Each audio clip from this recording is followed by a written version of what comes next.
Real.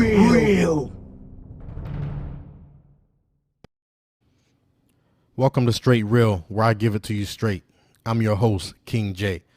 So there's been a lot of talk around the country about police brutality and what needs to be done to stop police brutality.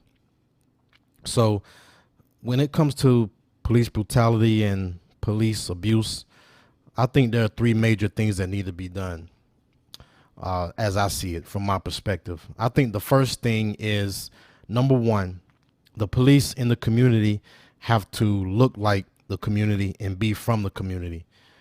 This is something that is real important because basically a lot of police are not from the communities they supposedly serve.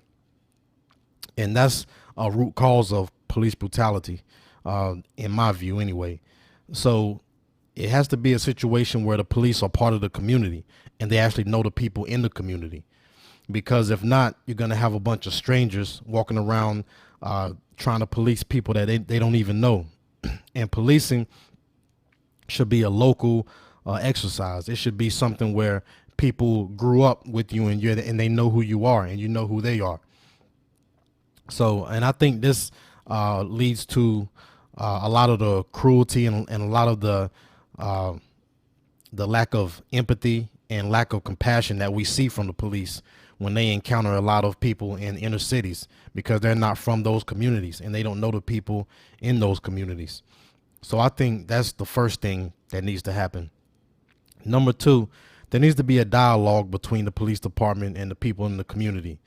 And that could mean setting up forums where people can sit down and talk with the police department about their grievances and about their concerns, and the police can do the same. That way there's an open communication and a stated communication between both parties, and they can talk about what needs to be done and what needs to be improved. And if this happens, the two sides get to know each other and they at least know what to expect from each other. So I think that's very important to have, number one, police that are from the community, that's a reflection of community. But number two, being able to have an open dialogue with the people in the community and constant communication, because a lot of young black males could benefit from this, because the tensions are the highest between young black males and police. So if young black males can come to certain panels and certain forums and sit down and tell police, look, this is what's going on in my neighborhood, this is what I like, this is what I don't like, this is what I expect from you. Police can in turn say, okay, this is what we expect from you all, and this is what we're here to do. This is what our job is, and this is why we're here to serve and protect you.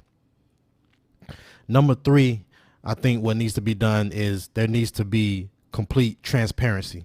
There needs to be complete transparency within police departments.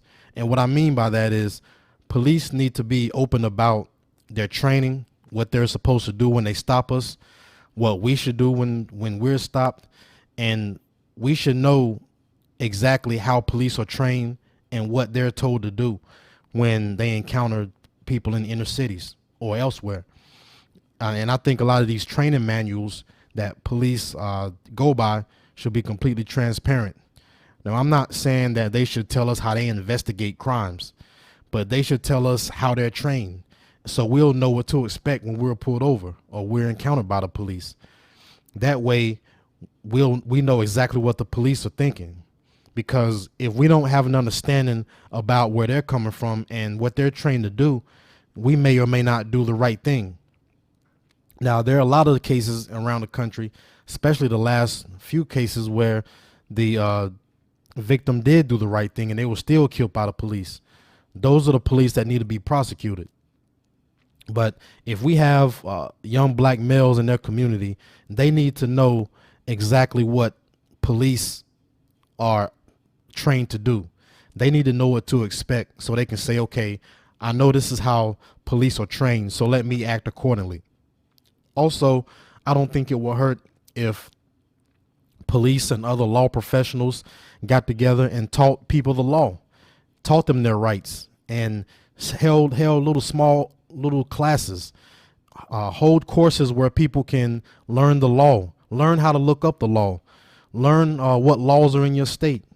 They need to hold free courses, I think, just to teach people, okay, this is the law, these are your rights, because this is public information, but a lot of people just don't know how to look it up or how to research it.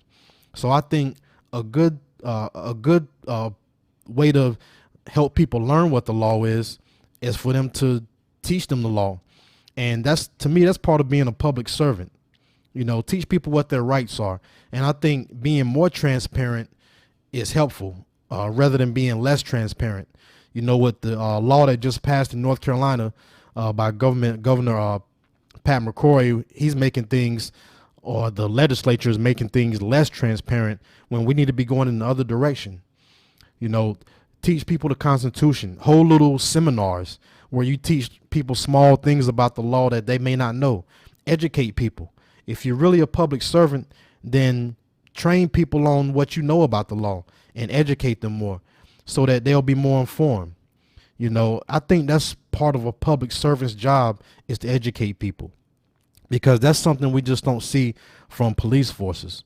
So my 3 things, or my 3 points that I wanted to outline, that I think will help reduce and maybe even eliminate police abuse and police brutality. Let me reiterate. Number 1, the police have to be from the community and have to look like the community that they serve and have to be part of that community. Number 2, there needs to be an open communication and open dialogue between young black males especially and police departments, or just the general public and police departments. There needs to be constant communication. Maybe the police department can hold a town hall meeting once a month where they can actually talk to the citizens in the community. And this is a good way that the 2 parties can exchange information. And then number 3, complete transparency. I think one thing that turns people off and what people are upset about more than anything else, when you look at the Black Lives Matter movement and a lot of activists across the country, I think one thing that upsets them more than anything else is the secrecy that police departments seem to have. There seems to be some type of code of honor or secrecy among police officers that they're not sharing with the public. They have these grand juries where they don't indict officers. Officers get off scot-free. They don't even share that process with the public, or how that even works. The average American doesn't even know what a grand jury is.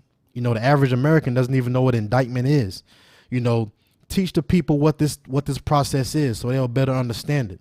Because all the public understands is when the news comes and says, the police are not being charged. That's the only thing they see. They don't understand the process.